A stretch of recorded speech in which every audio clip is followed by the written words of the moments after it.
And as you can see, this game starts with the Sicilian defense Najdorf variation.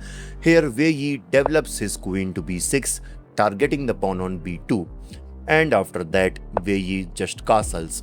And now let's see what will happen if let's suppose black decides to capture this pawn on b2.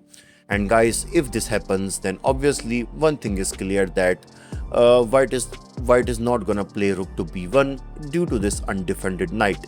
So that's why the best move for white will be knight to d5, preparing for knight to c7. So to stop this, knight takes d5 is forced, but instead of recapturing, rook to b1. Here white can just attack the queen, and after queen to c3, bishop takes d5, and just take a look at this position. White has a massive lead in development, the rooks are ready to swing, and white can also start pushing those kingside pawns at any moment, which clearly shows that this position is better for white. Okay, so in the game, after white castled, yep, let me go back. Here, queen to c5 by Wely, but attacking both the bishop on c4 and the bishop on g5 at the same time, but bishop to d5. And now you all have a doubt that after black plays e6, which actually black played in the game, now you might be wondering, what is white gonna do? I mean, if white defends this light square bishop, then black queen will simply capture this bishop on g5, and this would be losing for white. But guys, that's not the case, because in this position, Wei Yi finds a beautiful move, rook to e1. He completely gives up his light square bishop. But why? I mean, what will happen if black grabs this bishop on d5 with the e takes d5? And guys, if this happens, now comes e takes d5, a discovered check by the rook, and obviously white is not gonna defend this by knight to e5 due to the threat of f4, and then black has to lose his knight. So let's suppose if he goes for bishop to e7, preparing to castle so that he can get his king to safety, knight to f5, putting insane pressure on e7. And to get rid of this, if black decides to castle, hoping that now he is safe, and yes, black can now capture this bishop on e7, but before that, knight to e4, attacking the queen. And after knight takes e4, knight takes e7 check, king to h8, and finally rook takes e4. And when the dust settles, you can see white pieces are completely dominating, which clearly shows this position is winning for white. So that's why in the actual game, after rook to e1, yeah, so let me go back. Here black doesn't go for the poisonous bishop. He firstly plays bishop to e7, getting ready to castle so that he can keep his king safe. And after that, Wei Yi calmly plays bishop to e3, preparing for knight takes e6. So that's why here Wely slides his queen to a5. And guys, in this position now comes the sacrifice number 2, bishop takes e6, completely destroying the security of black king. The idea is after f takes e6, knight takes e6, attacking the pawn on g7. And since, as you can see, white is now threatening knight takes g7 check, so that's why king to f7 is recommended for black. And if knight to g5 check, king to f8. And if white tries to push his kingside pawns, s6, attacking the active knight. And after knight to e6 check, king to f7, and you can see this game will continue like this. But in the actual game, after knight takes e6, here black makes a mistake by knight to c5. And guys, that's a mistake, because in this position, here Wei Yi finds the best move. Can you guess the move? b4, attacking the knight as well as the queen. The idea is to deflect the queen so that white can play knight to c7 check. And after king to d8, and now most of us will capture this rook on a8, but not the players like Wei Yi. Instead of capturing, he brings his knight further on d5, centralizing the other knight, and as well as attacking the queen on b4. And guys, some of you might be thinking, what's the problem with capturing the rook? I mean, white can just take the rook on a8. And guys, yes, that's true. It's not like black is creating any huge threat after white captures the rook. But the problem with that move is, after white captures, black is going to grab the knight on c3, and yes, white is still white will still be a piece up, but the knight on a8 would look completely helpless because it would basically get trapped on a8. So due to all of these reasons, Wei Yi decides to not capture the rook on a8. Okay, so now knight takes d5, attacking the knight. Knight takes d5, and now Wei Yi is targeting the queen, so that's why queen has to move. Knight to b6, attacking the rook. Rook to b8.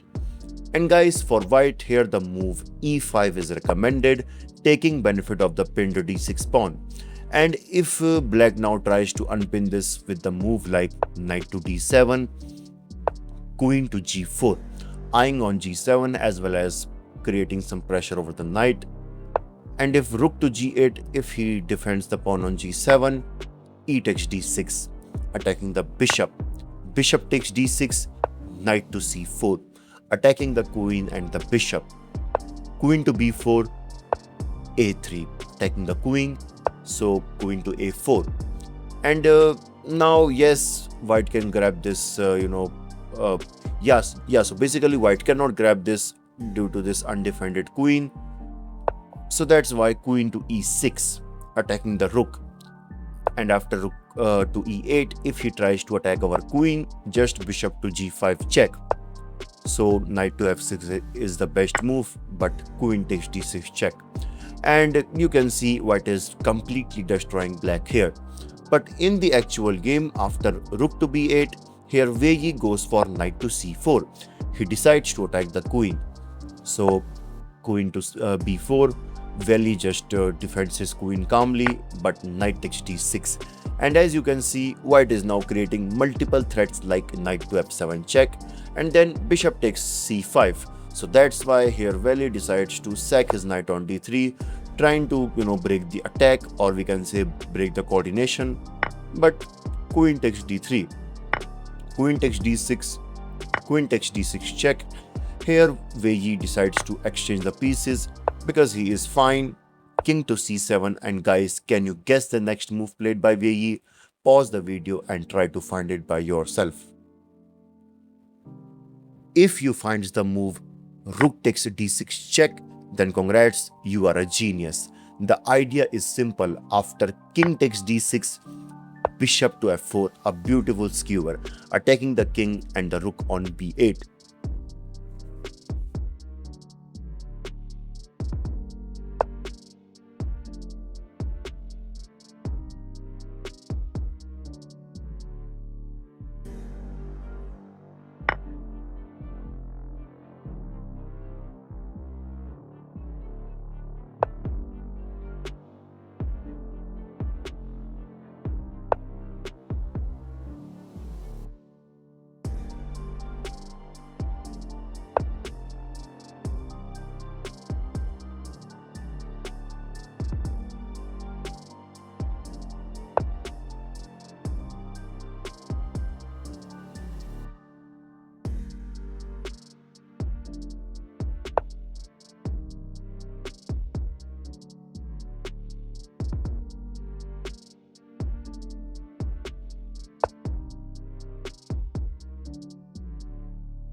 Okay, so now c3, And here Wei Yi sacrificed a pawn.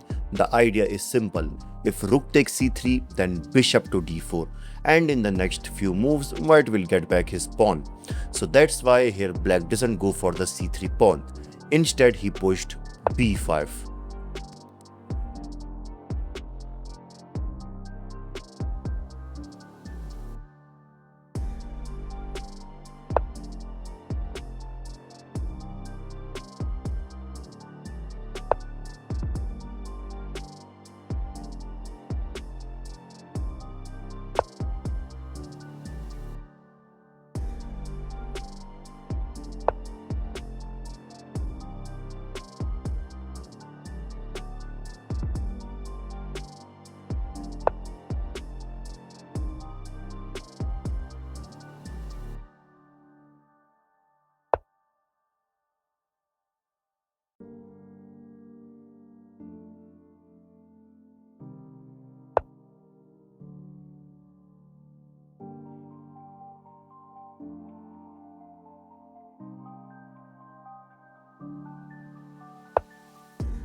And in this position, the final move by Wei Yi is bishop to b5, and here Wely resigned because now white is going to play king to f6 so that he can support his passed pawn, king to e4, king to g6, king to d5, e7, king to d6, bishop to a3 check, king to e5, f6 supporting the pawn, bishop to e8 check, f7, and now bishop takes f7 is forced, king takes f7, and just tell me, who is going to stop this promotion? No one.